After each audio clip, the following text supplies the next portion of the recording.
ಕರ್ನಾಟಕದಲ್ಲಿ ಇಡೀ ಜಗತ್ತಿನಲ್ಲೇ ಶಿಲಾರೂಪದಲ್ಲಿ ನೋಡಬಹುದಾದಂತಹ ಮಹಾಮೃತ್ಯುಂಜಯ ಸ್ವಾಮಿ ದೇವಸ್ಥಾನ ಇರುವುದು ತುಮಕೂರಿನ ಕಾಡುಗೆರೆಯಲ್ಲಿ.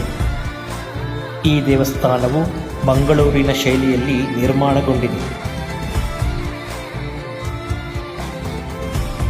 ಮಹಾಮೃತ್ಯುಂಜಯ ಸ್ವಾಮಿಯು ಅಮೃತ ಶಿಲೆಯಲ್ಲಿ ರೂಪುಗೊಂಡು ಪದ್ಮಾಸನದಲ್ಲಿ ಕಮಲದ ಮೇಲೆ ಆಸೀನರಾಗಿದ್ದಾರೆ.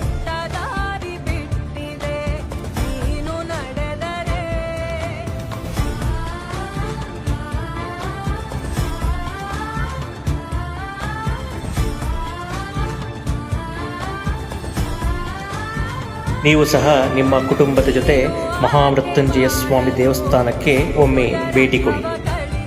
ದೇವಸ್ಥಾನದ ಎಲ್ಲ ಮಾಹಿತಿಯನ್ನು ಮುಂದಿನ ವಿಡಿಯೋದಲ್ಲಿ ತಿಳಿಸುತ್ತೇವೆ. ನಮಸ್ಕಾರ.